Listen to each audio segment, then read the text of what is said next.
The morning sun cast long shadows across Kensington Palace as William stared out the window of his private study. His hands trembled slightly as he held the letter that had arrived just an hour ago. The royal seal was broken, but the words inside felt like they might break something much more important: his heart. Kate entered the room quietly, carrying 2 cups of tea. She had learned to read her husband's moods over the years, and today something was very wrong. The way his shoulders hunched forward, the silence that seemed to fill every corner of the room, these were signs she knew too well. "What is it?" she asked softly, setting the tea on his desk. William didn't turn around immediately. Instead, he folded the letter carefully and placed it in his jacket pocket. "Nothing we can't handle," he replied, but his voice lacked its usual confidence. Kate had heard that tone before, during the most difficult moments of their royal duties. It was the voice he used when he was trying to protect her from something painful. The truth was, William had been receiving these letters for 3 months now. Each one contained information that challenged everything he thought he knew about his family's history. The first letter had been easy to dismiss as the work of someone seeking attention. The second had made him pause. By the third, he could no longer ignore the detailed accounts, the photographs, the evidence that seemed impossible to fake. Someone claiming to be his brother was asking to meet him. Not Harry. This was someone else entirely. Someone who claimed their father, King Charles, had another son that the royal family had hidden from the world for over 30 years. The letters spoke of a young man named James, born just 2 years after William, who had been quietly raised by a trusted family friend far from the public eye. Kate noticed how William barely touched his breakfast that morning. She watched him play with their children, George, Charlotte, and Louis, but saw how his smile seemed forced. Even during their official engagements, when they visited a children's hospital in London, William appeared distracted. "The children are asking if Daddy is sick," Kate mentioned that evening as they prepared for bed. "George thinks you're upset because he broke your favorite pen last week." William's heart ached. His son was worried about a broken pen when William's entire understanding of his family might be broken beyond repair. "I'll talk to him tomorrow," William promised. "And Kate, there's something I need to tell you about." But before he could continue, his phone buzzed with a message from his private secretary. The unknown caller, who had been trying to reach him for weeks, had finally agreed to meet with someone from the palace. The meeting was scheduled for tomorrow in a private room at a small hotel outside London. Kate saw the change in her husband's expression as he read the message. "William, you're scaring me. What's happening?" He sat on the edge of their bed and took her hands in his. "Someone has been writing to me. Someone who claims to be my brother." The words hung in the air between them like a question neither of them knew how to answer. Kate's eyes widened. "Your brother? But Harry is in California and—" "Not Harry. Someone else. Someone we've never heard of." William's voice was barely above a whisper. "Kate, what if everything we think we know about my family is wrong? What if there are secrets that have been kept from us for decades?" They sat in silence for a long time, holding hands in the dim light of their bedroom. Outside, London continued its busy life, unaware that inside the palace walls, 2 people were struggling with a truth that could change everything. The next morning arrived too quickly. William had barely slept, and Kate had spent most of the night watching him toss and turn. They had decided together that she would accompany him to the meeting. Whatever they were about to discover, they would face it together. The drive to the hotel was quiet. Their security team had arranged everything discreetly. No press, no official records, just a simple meeting in a neutral location. William's private secretary, Michael, would be there as a witness and to handle any legal matters that might arise. As their car pulled into the hotel's private entrance, William felt his heart racing. In just a few minutes, He might meet someone who claimed to share his blood, someone who had been living a completely different life, while William grew up in palaces and attended the finest schools. Kate squeezed his hand. "Whatever happens in there," she said, "we'll figure it out together. Our family is strong enough to handle this." William nodded, but inside he felt like a young boy again, scared and uncertain. How do you prepare to meet someone who might be your brother? How do you process the possibility that your father kept such an enormous secret for 30 years? They walked through the hotel's quiet corridors, following Michael toward a small conference room. With each step, William felt the weight of his royal duties pressing down on him differently than ever before. He had always known that being a royal meant living with secrets and protocol, but he had never imagined that the biggest secret might be about his own family. Outside the conference room door, they paused. William could hear voices inside, Michael speaking with someone else, a voice he didn't recognize, but that sounded strangely familiar. It was younger than his own voice, but there was something about the tone, the accent, that made his stomach clench with recognition. Kate looked at him with encouraging eyes. "Ready?" William straightened his shoulders and tried to find the composure that had been trained into him since childhood. But inside, he felt like he was about to step into a completely unknown world where nothing was certain anymore. He reached for the door handle, knowing that whatever waited on the other side would change his life forever. The man claiming to be his brother was just beyond this door, and soon William would discover if this was an elaborate hoax or if his understanding of his own family was about to be shattered completely. As his hand touched the door handle, William took one deep breath and prepared to face whatever truth was waiting for him inside. The door opened slowly, and William's breath caught in his throat. Standing by the window was a young man who looked so much like him that for a moment William thought he was looking into a mirror from his past.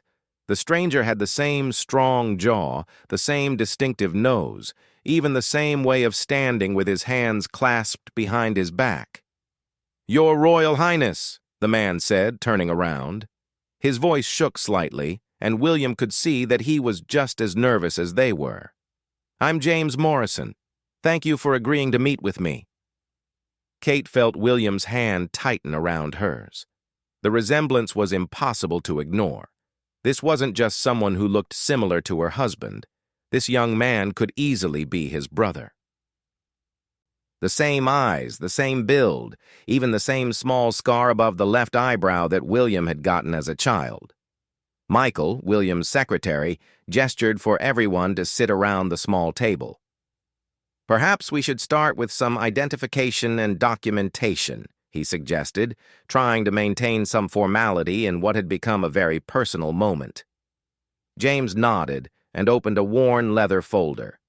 Inside were photographs, letters, and documents that he spread carefully across the table.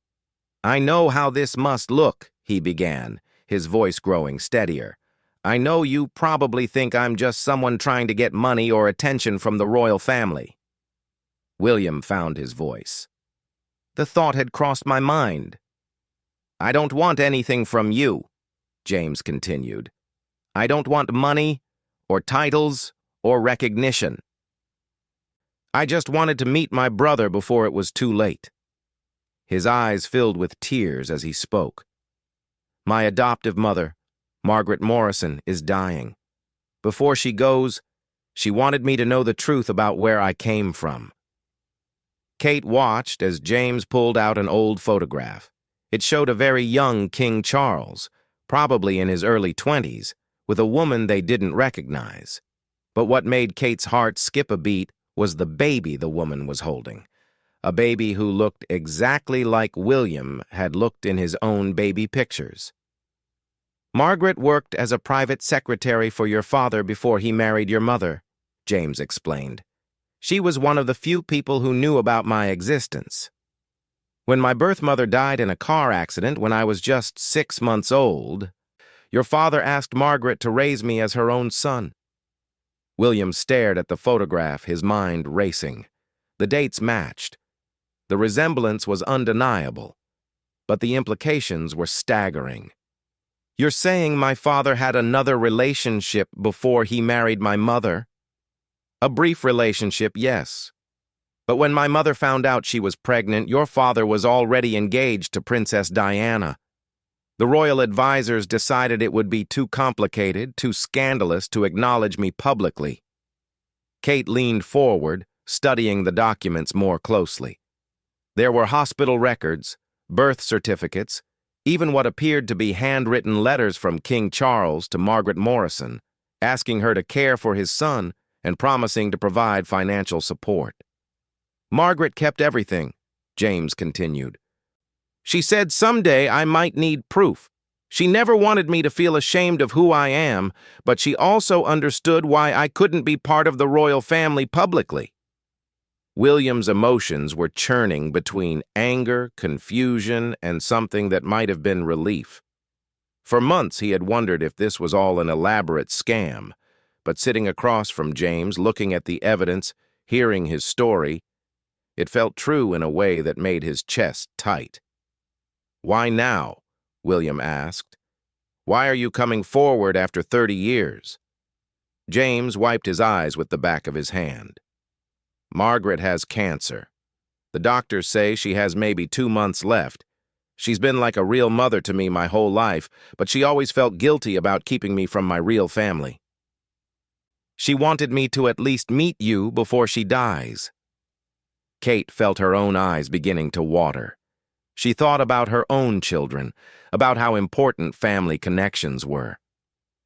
"What was your childhood like?" she asked gently. James smiled for the first time since they had arrived. "Happy, actually. Margaret raised me in a small town in Scotland. I went to regular schools, had normal friends.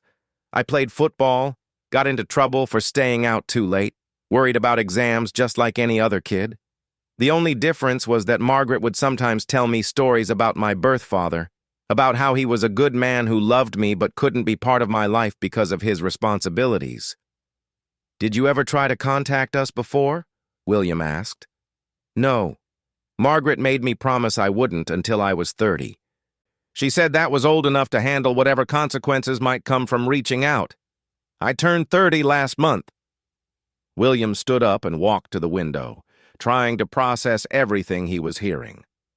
Outside, life in London continued normally, but inside this small hotel room, his entire understanding of his family was changing. Kate joined him by the window. "What are you thinking?" she whispered. "I'm thinking about all the times my father seemed sad for no reason," William replied quietly. "All the times he would look at Harry and me with this expression I could never understand. Maybe he was thinking about James." "Maybe he still is," Kate suggested. William turned back to James, who was sitting quietly at the table, giving them space to process. "Does anyone else know about you?" "Just Margaret and her doctor. And now you." James hesitated. "I wrote those letters to you for 3 months before I worked up the courage to actually send them. I was terrified you would think I was lying or trying to hurt your family." "We need to verify everything," Michael interjected, speaking for the first time since the introductions.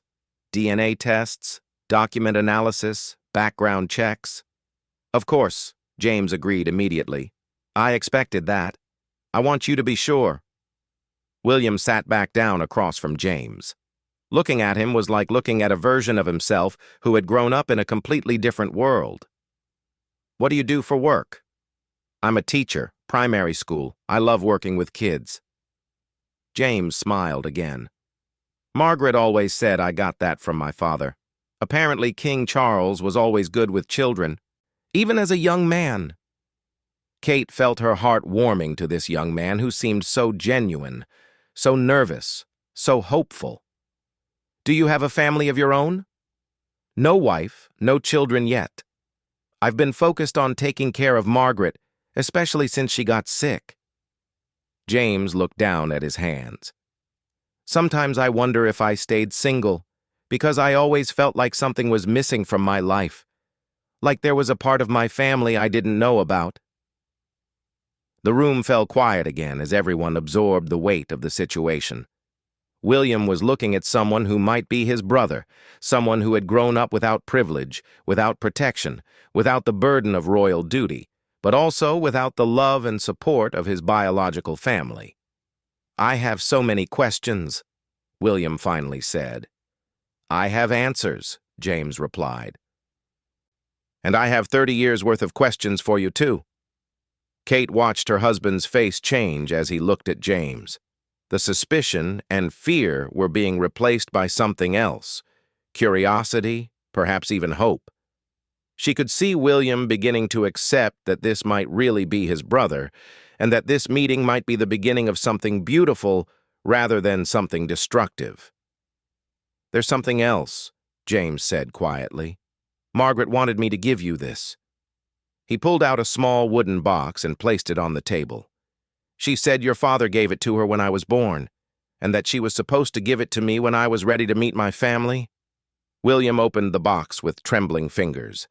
Inside was a ring, a simple gold band with a small inscription: "For my son James, with love always, C.R."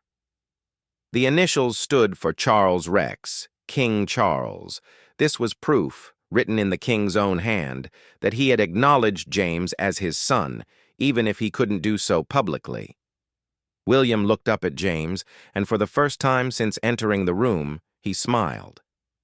"I think we have a lot to talk about, brother."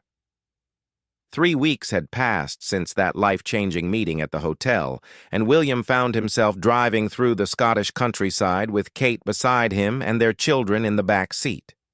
They were on their way to meet Margaret Morrison, the woman who had raised James and who was now in her final days.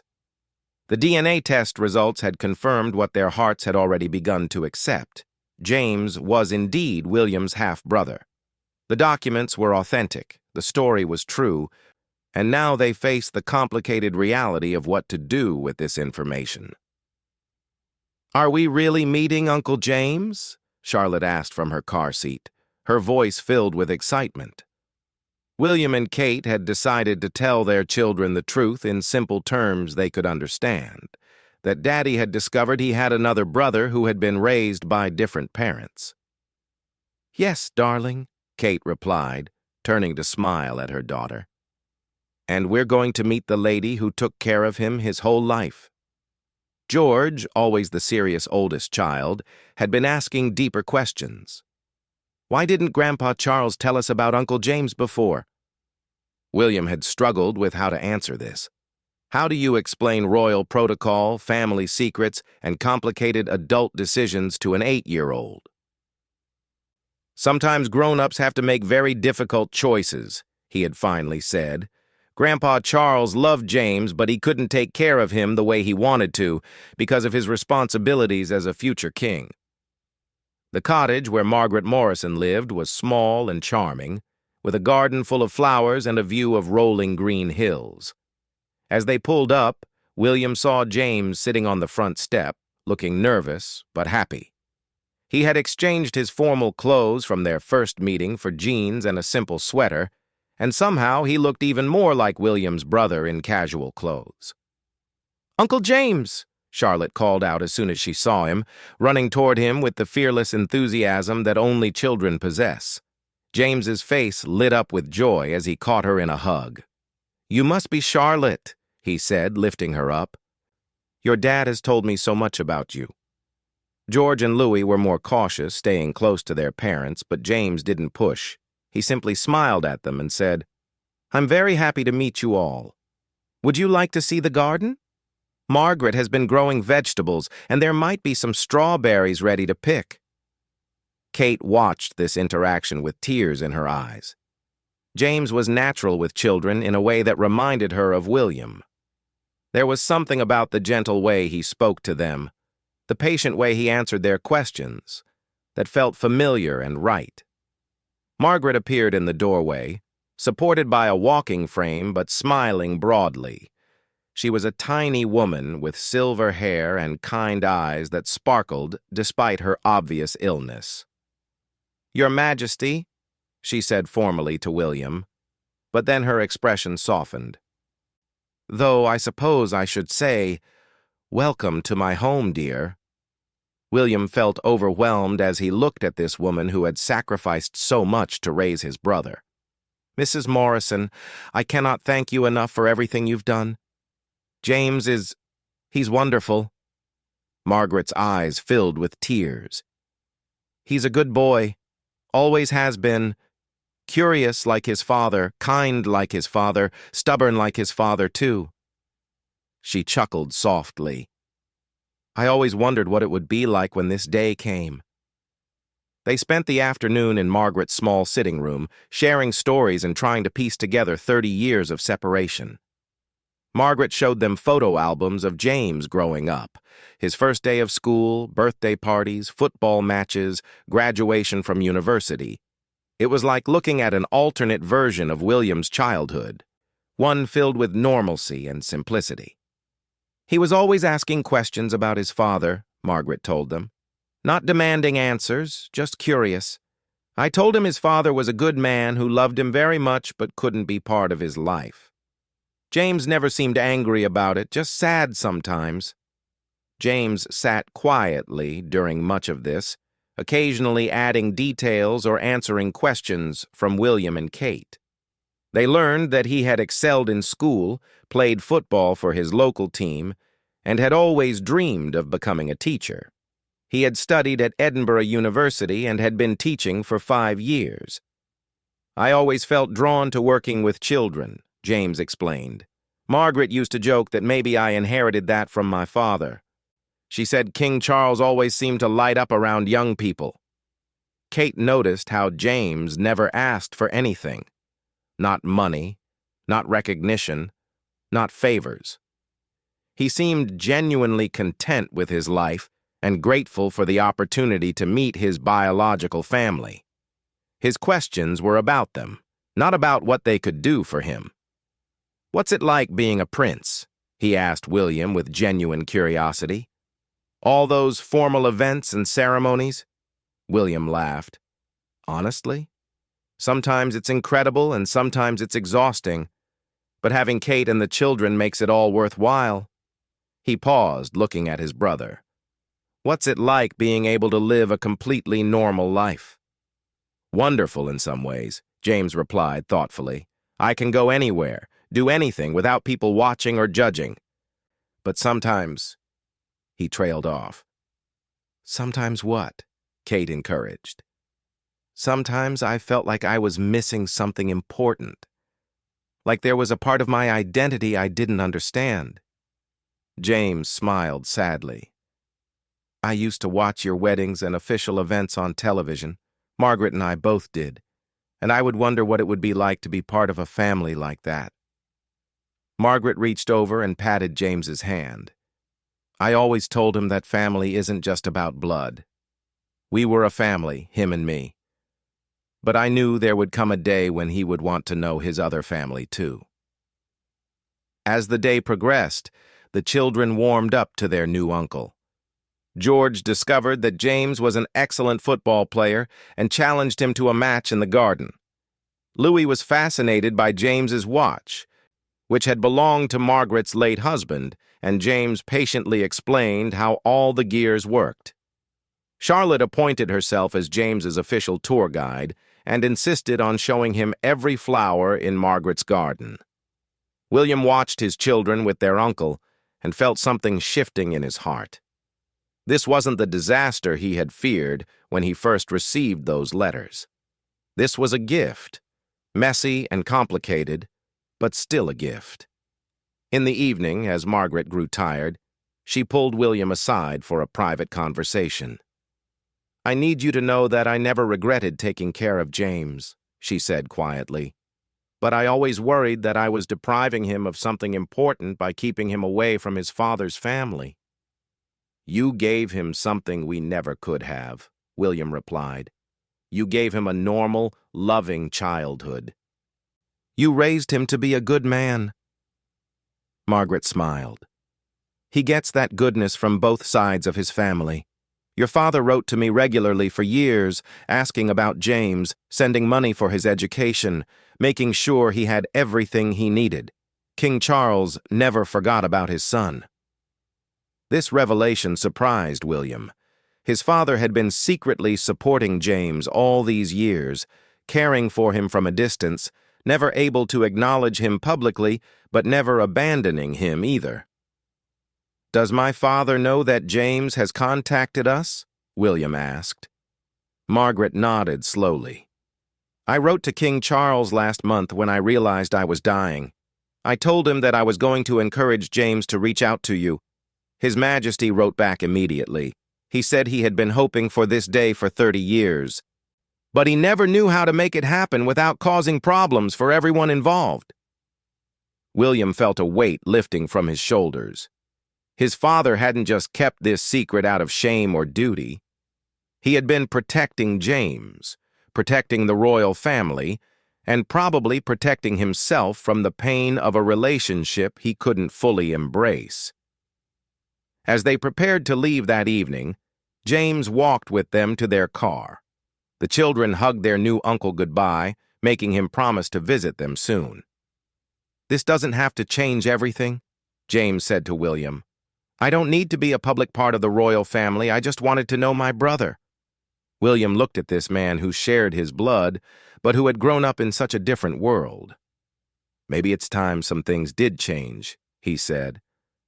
"Maybe our family is stronger when we're honest about all the people who belong in it." Kate squeezed William's arm, knowing that her husband was thinking about the future, about how to handle this situation with grace and integrity. As they drove away from the cottage, William felt a sense of peace he hadn't experienced in weeks. The truth hadn't destroyed his family. It had expanded it. James was his brother. Margaret had been a loving mother figure, and somehow, despite 30 years of separation, they had found their way to each other. "Will Uncle James come to our house?" Charlotte asked sleepily from the back seat. "Yes, sweetheart," William replied, looking at Kate, who nodded encouragingly. "Uncle James will definitely come to our house." For the first time in months, William and Kate weren't fighting back tears. Instead, they were smiling, thinking about family dinners and football matches in their garden and the sound of their children's laughter mixed with their uncle's voice. The truth had been difficult to face, but it had led them somewhere beautiful. Behind them, in the cottage they were leaving, Margaret Morrison sat by her window watching their car disappear into the distance. She had lived long enough to see her boy united with his family, and now she could rest peacefully, knowing that the secret she had carried for 30 years had finally become a bridge instead of a wall.